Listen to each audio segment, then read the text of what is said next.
तो बिहार चुनाव में वक्त ज्यादा बचा नहीं है और चुनाव करीब आने के साथ साथ ही सभी दल अब वोटरों को साधने में हर तरीके से जुट गए हैं।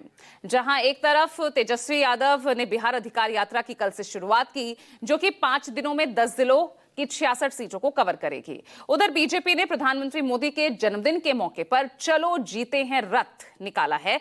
बीजेपी ने 243 विधानसभा सीटों के लिए 243 रथों को रवाना किया, जो करीब 50,000 से ज्यादा जगहों पर प्रधानमंत्री मोदी की जीवनी और उनके संघर्षों पर आधारित एक शॉर्ट फिल्म दिखाएगी।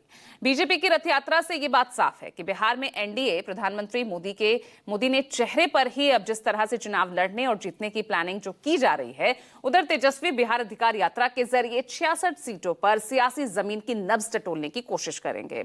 अब आज की चर्चा में आज इसी मुद्दे पर हम बात करेंगे कि अलग अलग यात्रा के जरिए दोनों ही दल वोटरों को किस हद तक साध सकते हैं।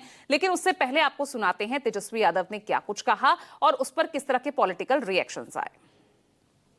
नहीं रह गए, 2-4 लोग मिलकर के एक बड़ा भारी साजिश किया है उनके खिलाफ। आज उनकी स्थिति वैसी है, आज हमको अफसोस होता है, दर्द होता है, लेकिन आज 3-4 लोग मिलकर के हाईजैक कर लिया है। अब बिहार सरकार नीतीश जी नहीं चला रही है, गुजराती लोग चला रहा है, 2 गुजराती चला रहा है। ये वही नीतीश कुमार जी पहले थे जो मोदी जी का थाली खींच लिए थे।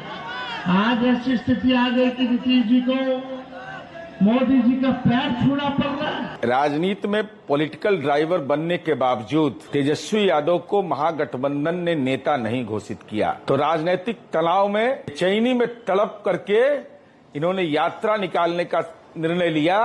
पहले वोटर अधिकार यात्रा, अब यात्रा का स्वरूप इन्होंने बदल दिया और उसका बिहार अधिकार यात्रा नाम दिया है। जहानाबाद से शुरू कर रहे हैं, पितृपक्ष का समय है, तो राजनीति का पिंडदान हो जाएगा और वैशाली में समापन करिएगा तो पारिवारिक लोकतंत्र का सर्वनाश हो जाएगा। इसलिए तेजस्वी यादव जी, आप राजनीति के फ्लॉप खिलौना हैं। देखिए, जब सीट अलायंसेस होते हैं तो उसमें हर आदमी का प्रयास होता है कि वो अच्छे से अच्छा सीट ले, जीते, अपना स्ट्राइकिंग रेट बढ़ाए। तो इस संदर्भ में कहा गया होगा, अदरवाइज कोई गुड सीट बैड सीट नहीं है।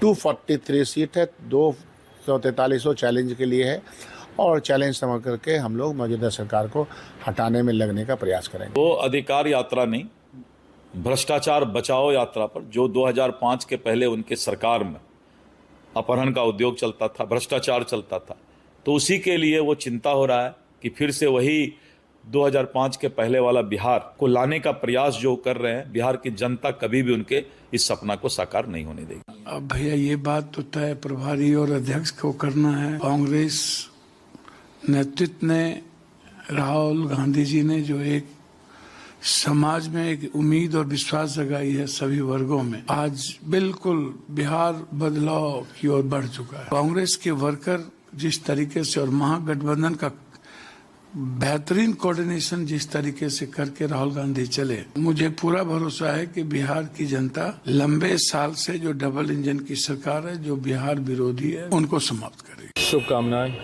बस इतना ध्यान रखें कि फिर किसी की माँ बहन को उनकी यात्रा में गाली ना दी जाए। जिस तरीके से उन्होंने, वो भी एक ऐसी पार्टी जो पूरी तरीके से कम बिहार में अपना जनाधार खो चुकी है, कांग्रेस के नेता के पीछे वो चलते दिखे और जिस तरीके से हर जगह उनको साइडलाइन किया गया, उनके लिए गाड़ी तक वो चला लिए, पर उसके बाद भी नेता प्रतिपक्ष के द्वारा उनके चेहरे को मुख्यमंत्री पद के लिए घोषित नहीं किया गया।